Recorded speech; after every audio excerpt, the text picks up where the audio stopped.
What are we doing here? And where are we gonna go? It's like we just woke up one morning and then it's welcome to the show. Don't ask any questions, just go with the flow. Make as much money as you can and try your best not to get broke. Copy everything you see on the TV, from the hairstyles to the clothes, and don't think too often, just do exactly as you're told. And if you ever get confused, then just turn towards the alcohol.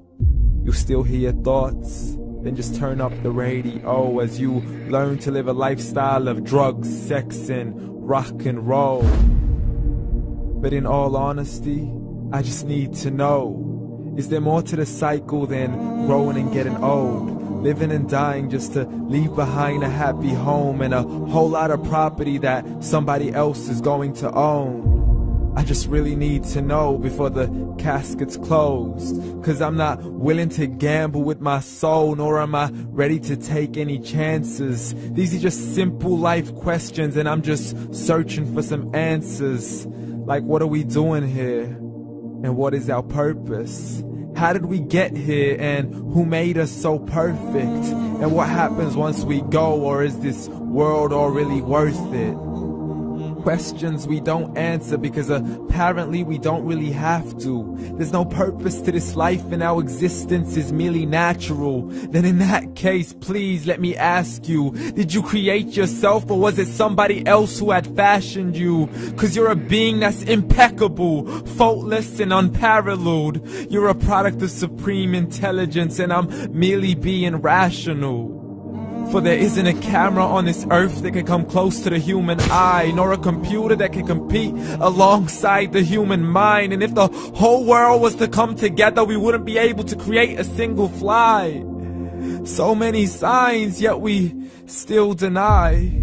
As science tries to justify that all this could come from none, when it's a simple sum. 0 plus 0 plus 0 cannot possibly ever give you 1. So from where did all this order come?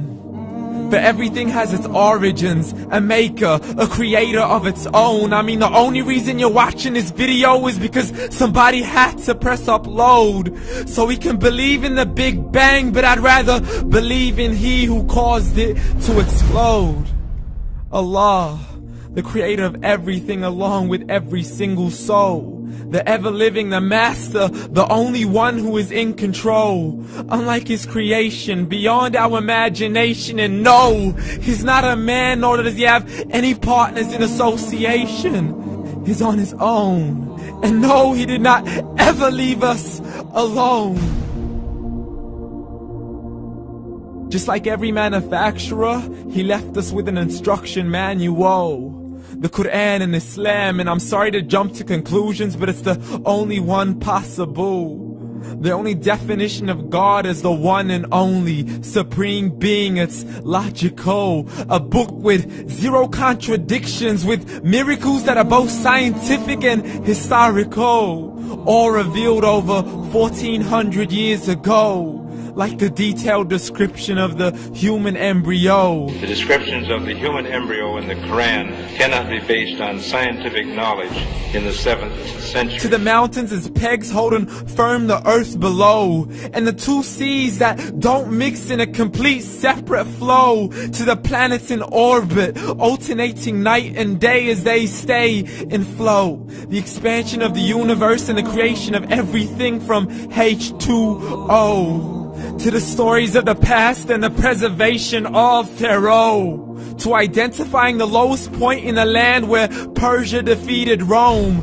The gushing fluid that created man in the glands between the ribs and the backbone. And not a word has changed, it's still the same. So please explain how all this was known over 1400 years ago.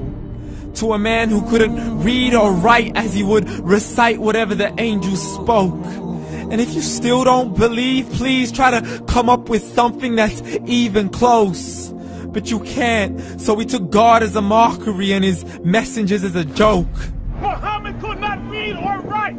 How somebody who can't read or write gonna start a religion? Dismissed his scriptures as legends and tales of the ancient folk as we live life according to our whims, desires, and hopes. saying this life is the only home we will ever know. We will live then die, then simply turn to bones. YOLO! Correction, after the grass dies, the rain arrives and it regrows, and Allah promises to do the same thing to your very soul and bring you back from your very fingertips to your toes, as the all-seeing supreme being watches us so close, and we are surely being tested in our wealth, our health, and our self, and everything that we've been blessed with. So believe, for we will surely be resurrected and be brought back to our Lord and account for every single deed, as He hands us our books and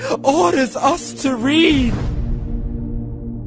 From the bad to the good and everything in between. You yourself are sufficient for your own accountability, so don't be mad at me. You are the one who thought He wouldn't come back to me. I gave you a whole life long to search after me, but you were busy in all that which was temporary. So read, and glad tidings to all those who believed. And if you disbelieve, read. And don't let that day be the first day you find out what your life really means. Read.